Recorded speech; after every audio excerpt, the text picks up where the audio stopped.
Барлықтарыңызға сәлем. Бүгін мінекей 122 сабақ. Үй тапсырмасы 9 есеп. Осын шығарайық. Бірінші мінекей. Бізде А 5 сантиметрге тең, Б 4 сантиметрге тең деп алып, тік төртбұрыштың периметрін тап дейді. Яғни бізге периметрін табуымыз керек. Шешуі. Енді біз алдымен периметрін ережесін есімізге түсіріп алайық. Периметрді табу үшін, яғни формуласы А қосу Б көбейту 2.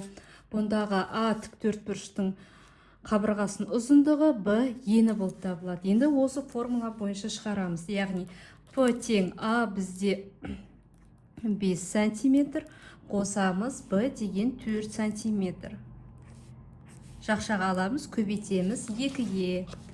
П тең, сонда 5-ке 4-ті қоссақ бізде қанша шығады? 9 сантиметр, көбейтеміз 2-ге. П тең 18 сантиметр.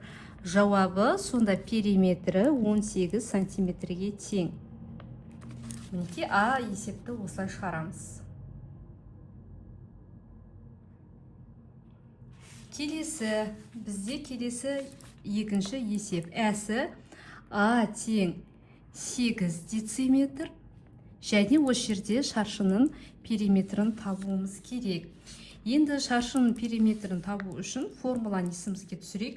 Шаршының периметрін табу үшін А көбейту 4 деген. А ол шаршының қабырғасы. Енді қараңыздар, осы орнына қоятын болсақ, П тең А дегеніміз бізде 8 дециметр, көбейту 4-ке. П тең 8-ді 4-ке көбейтсек қанша? 32 дециметр. Жауабы сонда периметрі 32 дециметрге тең. Мінекей.